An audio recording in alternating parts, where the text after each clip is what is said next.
Welcome to the Explainer. Look, if you love football, you know the difference between a win and a loss usually hides in the absolute smallest details.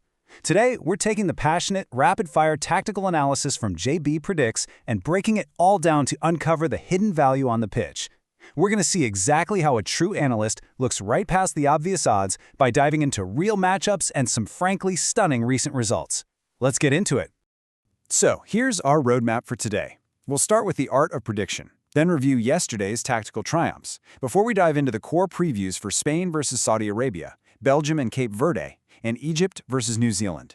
We'll wrap it all up with a quick look at how to play smart. All right, starting us off with Section 1, the art of football prediction. It's all about tactical observation. Okay, get this. True predictive success isn't just about blindly tossing your support behind the heavy favorites. It's about really deep observation. The creator's dedication here is absolutely next level. They said, as I analyze games, I also play Football Manager. I watch positional play.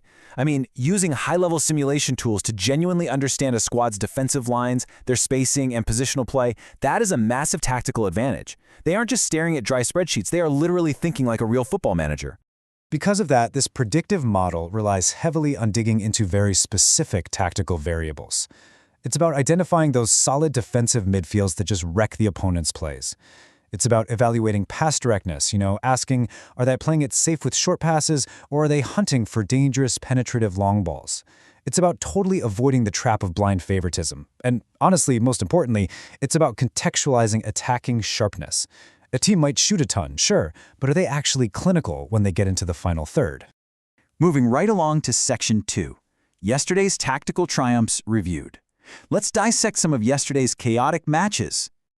Talk about a frustrating stalemate. Before this game, the analysts predicted Ecuador would actually struggle to score against Curaçao, even though Ecuador was the overwhelming favorite. And well, look at the numbers. Ecuador's attack had a whopping 15 shots on target, but they just lacked that absolute sharpness. Curaçao's veteran goalkeeper stepped up and made 15 unbelievable saves, giving us a 0-0 draw. Because the analysts studied Ecuador's lack of attacking bite in their previous games, they predicted exactly this kind of roadblock. And then you have the Germany versus Ivory Coast match, which perfectly proved how vital live in-game observation really is. Ivory Coast brought a surprisingly solid defense to the pitch. At first, Germany was trying their normal short passing game, and it was getting them absolutely nowhere. But then the analysts noticed a specific shift. Germany completely changed their pass directness. They started launching these long, penetrative passes right in behind the defensive line. That single tactical switch was the exact key to unlocking the defense and securing a 2-1 victory. If you aren't watching those passing lanes, you're missing the entire story of the game. Wrapping up the proof here, the model beautifully predicted other key matchups just by zeroing in on specific team behaviors. Take the Netherlands against Sweden. The data pointed to sharp wing attacks leading to a high-scoring shootout where both teams would find the net. The result? A thrilling 5-1 win for the Netherlands, with Gakpo and the Langa totally shining. And for Japan versus Tunisia, the tactical read was that Japan would break the game wide open late. It correctly predicted Japan would score over 1 goal strictly in the second half. Honestly, case closed on this methodology. So, let's look ahead. Section 3, Spain versus Saudi Arabia. Time for the core previews. The data cleanly points to a really heavy Spanish dominance in this one. Expecting Lamine Yamal to score or assist is a highly calculated move, purely based on Spain's need to drive goals early. On the flip side, Saudi Arabia plays a super aggressive physical style of football to make up for their lack of possession. That makes them the clear favorite to draw the most cards. Ultimately, the model expects a totally clinical Spanish performance, predicting Spain to score over 2.5 goals, leaning towards a likely 3-0 final score. But you have to see this outlier stat, 5.5. That is a massive number. Based on Spain's relentless high-volume attacking style, the model projects the Saudi Arabian goalkeeper is going to be forced into making over 5.5 saves. We saw a very similar situation when Saudi Arabia played Uruguay, where their keeper was just under constant fire all game. Predicting goalkeeper saves is honestly one of the sharpest ways to find value in a game where one team is just overwhelmingly expected to dominate possession and shot creation. Next up, Section 4, the Belgium and Cape Verde's matchups. Let's unpack the tactical angles. Now, despite Belgium being the heavy favorite against Iran, the analyst's deep dive actually urges a bit of caution. You don't want to just blindly back a blowout here. The rationale is a lack of absolute trust in Belgium's current total dominance. So, the smart, analytical approach is pairing a Belgium win with under 4.5 total goals for the match.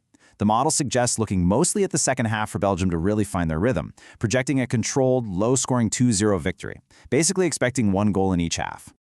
Meanwhile, looking at the Uruguay versus Cape Verde game, the tactical focus totally shifts away from the final score and onto specific player props. Think about it.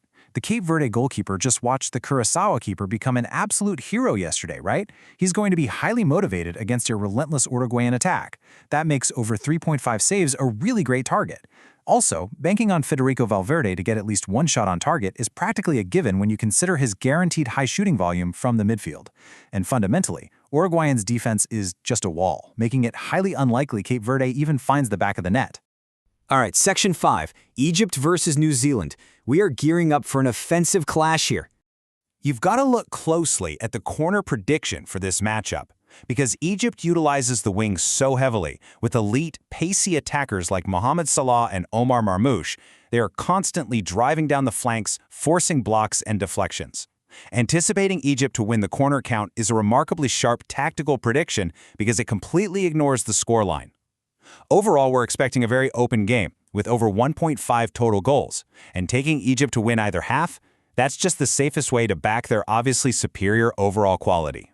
And finally, Section 6. Play smart and always gamble responsibly. The ultimate takeaway from all this tactical breakdown is simple. There are no guarantees. Stake wisely.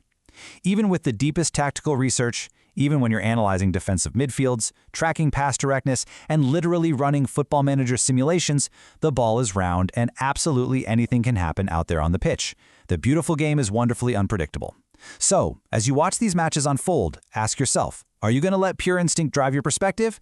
Or will you let this deep tactical data guide your understanding of what's happening right in front of your eyes? Thanks so much for joining me for this explainer. Keep your eyes on those tactical details, and I'll catch you next time.